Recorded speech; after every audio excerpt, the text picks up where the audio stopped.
Et les effets sont beaucoup plus intenses sur le corps qui grandit. Ils sont à la frontière entre l'enfance et l'adolescence. On va devenir là, un petit peu plus scientifique tantôt, on va définir qu'est-ce que c'est que les drogues. Si on est pour... Ces jeunes de première secondaire participent à un atelier de prévention sur les drogues et l'alcool.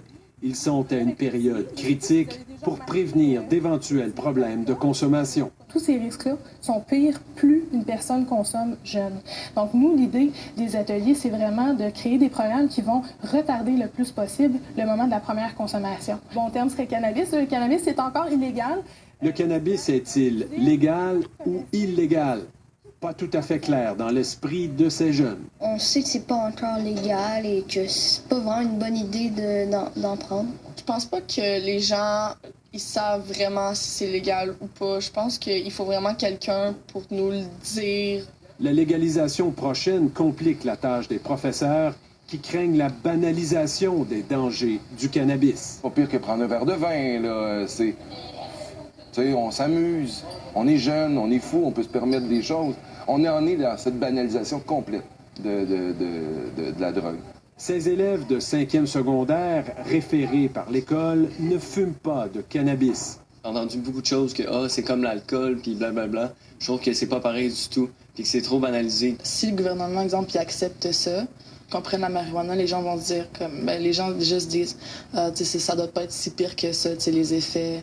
Il y en a certains qui se retiennent d'en consommer vu que c'est illégal. Donc, si ça devient légal, ils auront sûrement comme leur façon de changer va changer. Ils vont dire, OK, vu que c'est légal, je peux en consommer sans devoir avoir des conséquences. Et plusieurs craignent que la légalisation ne facilite l'accès au cannabis pour les mineurs. Parce que eux ou leurs parents ou les voisins vont pouvoir en avoir chez eux. Ils vont demander à leurs parents ou à des connaissances proches qui vont se faire passer pour un majeur ou qui sont majeurs, qui vont aller en acheter pour eux. Selon des études, 31% des 15-17 ans fument de la marijuana. Le directeur croit que la légalisation forcera les écoles à amorcer un dialogue avec les parents. Pour leur dire, écoutez, il est possible maintenant pour vous de consommer à la maison de la marijuana. Toutefois, comprenez que ce geste-là, pour les jeunes, est nocif, comme on le fait pour l'alcool ou la cigarette. Là, il n'y a pas de panique, là, je dirais. Là, Dans les cégeps, le cannabis sera soumis aux mêmes règles que l'alcool ou la cigarette. C'est pas parce que ce sont des produits qui sont légaux pour les 18 ans et plus qu'on peut se permettre d'être en état d'ébriété sur les lieux de travail ou qu'un étudiant peut arriver en état d'ébriété ou qu'on puisse tolérer ou qu'on tolère la cigarette. Au Québec, 41% des 18-24 ans fument du cannabis. Même si c'est pas légalisé, la majorité des jeunes fument alors.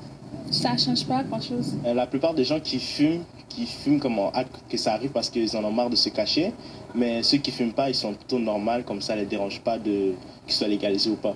Peu importe l'âge légal qui sera déterminé par le gouvernement provincial, ce qui est important pour le milieu de l'éducation, c'est d'obtenir plus de moyens pour faire de la prévention. Ici David Gentile, Radio-Canada, Montréal.